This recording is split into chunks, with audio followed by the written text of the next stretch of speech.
dire need of a governing body to keep unruly members in check. There are only 5 of us, Pandora. I don't think I'm going to throw my hat in the ring for president, and I've chosen you, Isabella, as my running mate.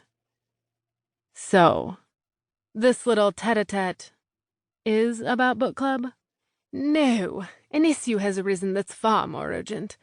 Please, Isabella, I shall only require a few minutes of your time. Bella glances at her watch. All right, I guess I can spare a few. Splendid!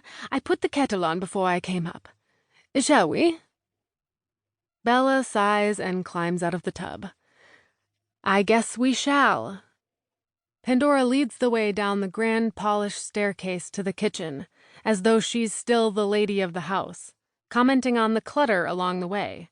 Coats draped over the newel post, cat toys scattered across the parlor hardwoods, polished mahogany dining room table buried under overdue library books, clean laundry waiting to be folded, and a large, and largely unfinished, jigsaw puzzle.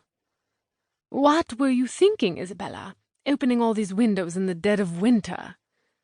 I was thinking that it's the first day of spring. Because it is, she reminds Pandora. The day had dawned with sunny blue skies, and the temperature had leapt well into the 50s by noon. You know what they say, in like a lion, out like a lamb. I beg your pardon? The old proverb, if March comes in like a lion with terrible weather, and it did, with that roaring blizzard, remember? Then it goes out like a lamb. A lamb? Did I ever mention that I dated an upland shepherd back in the UK? I was studying music at Leeds, and I met Duncan at the Christmas market. He had a stall, and I purchased a pair of woolen mittens. He was quite flirtatious, said he'd knitted them just for me. Do you know that they were precisely the color of my hair? She waits for a response. Gray? Not my hair now. My hair back then, when I was just a lass. Do keep up with the conversation, Isabella. Those mittens were dyed a rich shade of brown.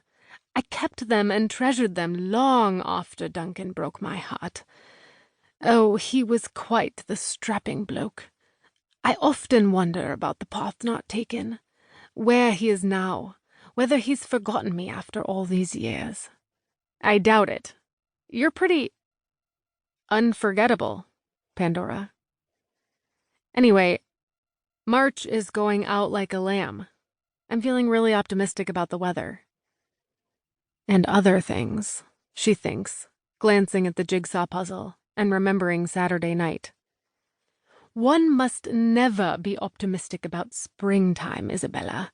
She's a cruel tease here in the Dale. Some years, July is the only month of the year we've not seen snow. This cold draught is aggravating my chilblains.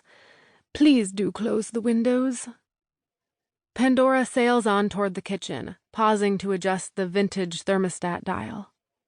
An icy breeze jangles the wind chimes on the porch and blows through the open screens as Bella tugs down the sticky window sashes. The skies have indeed faded once more to a familiar, wintry monochrome. She can hear the furnace creaking and groaning into action beneath the scarred floorboards. Like many things here at Valley View Manor, the ancient ductwork needs costly attention that will have to wait. Bella checks the thermostat and finds that it's been raised to 75, with the recklessness of someone who's no longer paying to heat this drafty old house. The money doesn't come out of Bella's pocket either, but Valley View's owner, Grant Everard, expects her to stick to the budget. She lowers the thermostat 10 degrees, then stoops to pick up a jigsaw puzzle piece from the floor beneath the table. It's mostly blue, with a narrow triangle of pale green. She glances at the image on the puzzle box, a dazzling New York cityscape, and sees that the piece is mostly sky, pierced by the tip of Lady Liberty's crown. Leaning over the puzzle, she tries the piece in various locations, remembering how touched she'd been when Drew Bailey showed up with it last weekend.